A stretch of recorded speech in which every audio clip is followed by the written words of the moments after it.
Thanks to Brilliant for helping support this episode. Hey crazies, ancient humans really wanted Earth to be the center of the universe.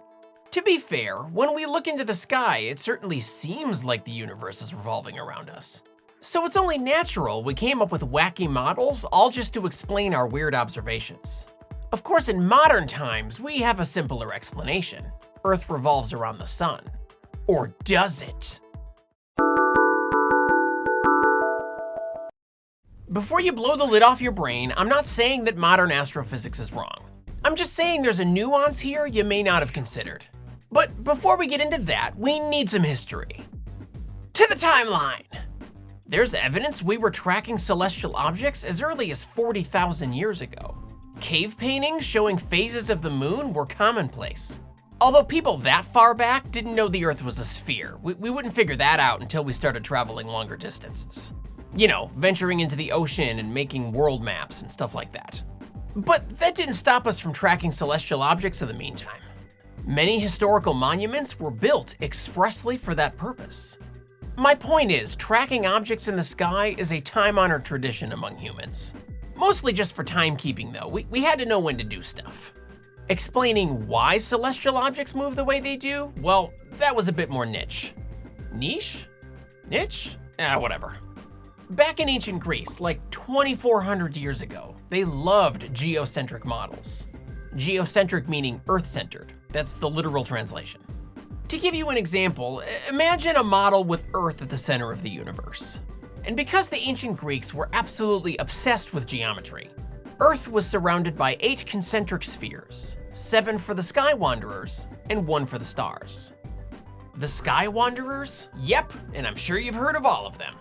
From inside to outside, the moon, Mercury, Venus, the sun, Mars, Jupiter, and Saturn. Aren't most of those planets? Yeah, and this is actually where the word planet comes from. Planetos means wanderer in ancient Greek. Okay, so why are they called wanderers? Because they wander against the background stars.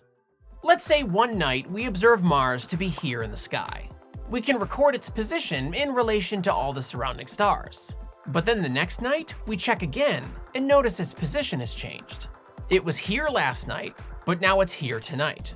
Which seems a little sus, so we keep checking to see what happens.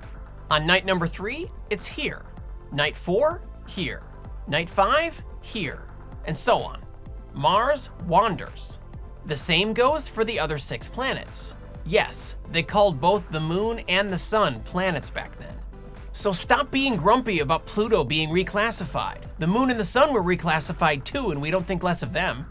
Anyway, each of the 7 wanderers were on their own rotating sphere. It creates a mechanism that shows how they can wander. But it didn't take us very long to figure out this was wrong. All you have to do is watch Mars for a little while longer, and you'll notice something strange. At very regular intervals, it backtracks a little before continuing on its way. We call this retrograde motion. And the concentric sphere model doesn't explain it. There's no mechanism for it. I suppose they could have said a god steps in and does it, but that wouldn't really be the ancient Greek style. While they did believe in powerful gods, those gods were also messy, imperfect, and never said to be the creators of the universe. Would you want a being like that messing up the perfection of nature? Which finally brings us to Ptolemy. Back to the timeline. It took about 530 years, but a guy named Ptolemaeus, or Ptolemy for short, proposed a fix. Rather than spheres, Ptolemy imagined planets revolved around the Earth on circular orbits. Although he didn't call them orbits, and a single orbit still didn't explain retrograde motion. A type of motion that 5 of the 7 wanderers exhibited. So he didn't stop at a single orbit for those 5. For each of the planets, Ptolemy imagined one large circle around Earth called a deferent. A point on this deferent revolved around the Earth, but that point wasn't the planet. The planet itself was on a second circle called an epicycle, centered on that point. Each planet orbited along its epicycle, while the epicycle orbited along its deferent. Tuned properly, he could explain retrograde motion. Sometimes the planets wandered backward. It also explained why their brightness changed. Sometimes they were closer to Earth, sometimes they were farther away. So success? Not so fast. Watching a planet like Mars very closely, you'll notice another minor detail. It's not always going the same speed. For Ptolemy's model to work, the planets had to change orbital speed throughout the year. Unacceptable. So what did he do? More Epicycles. Actually, no, that's a historical myth. The way the story is usually told is that Ptolemy added epicycle upon epicycle until it worked. Would that have worked? Absolutely.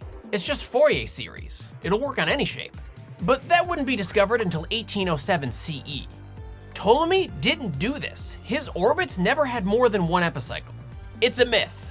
But he was definitely in a bit of a pickle. He needed a solution, and he opted for one a little simpler than extra epicycles. Ptolemy zoomed in on Earth and asked himself, what if the Earth isn't perfectly at the center? What if it's off just a tiny amount? It's still center-ish, just not perfectly centered. Of course, this didn't go over well at first. But this tiny fix actually worked, at least to the precision they were capable of measuring at the time. In fact, this model was so good at predicting the motion of celestial objects that it was essentially the word of the gods for 1,500 years. Oh, the arrogance. But predictability alone does not make a model correct. Sun-centered or heliocentric models are far superior. They're not only simpler, they're more accurate too, and they predicted later observations like stellar parallax. That's when a nearby star wobbles slightly against the background stars. That wouldn't be possible if Earth didn't move through space.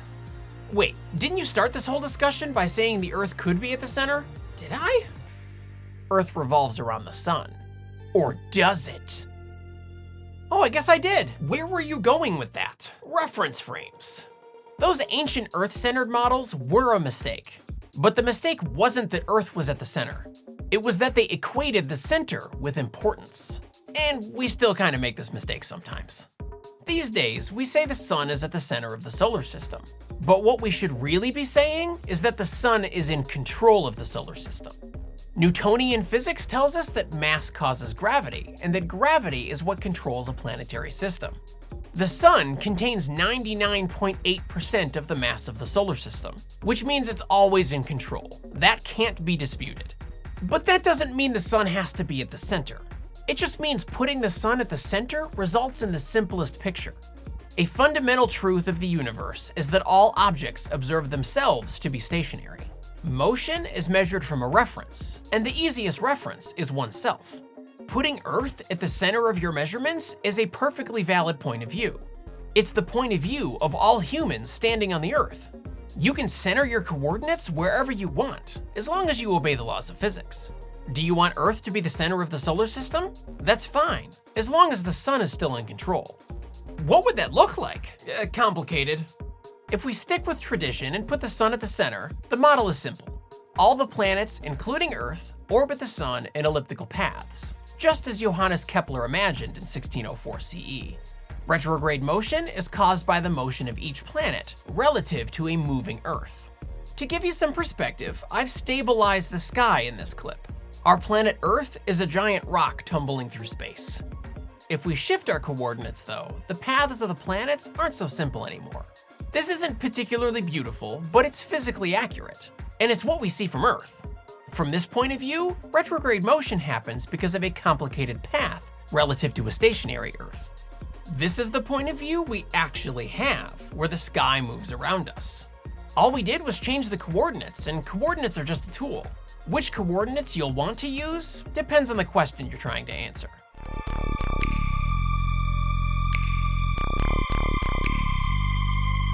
If you like science questions, you should check out today's sponsor, Brilliant. Brilliant is a tool for learning STEM interactively. You can play around with concepts in real time. Working with science yourself is honestly the best way to learn new skills in math, science, and computer science. If you like this video, you'll probably like their course on gravitational physics. There's a whole section full of lessons and quizzes on orbital mechanics.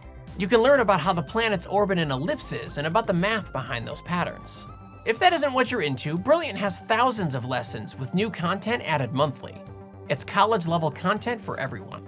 If you want to get started with a free trial, go to brilliant.org/scienceasylum or click the link in the description below.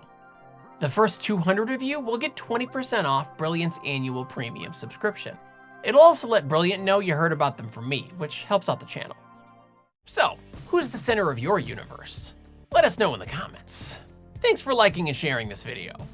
A special thanks goes out to all my Patreon patrons and YouTube members for all their generous support. Don't forget to subscribe if you'd like to keep up with us, and until next time, remember, it's okay to be a little crazy. I've been informed by many commenters that phone chargers aren't transformers anymore.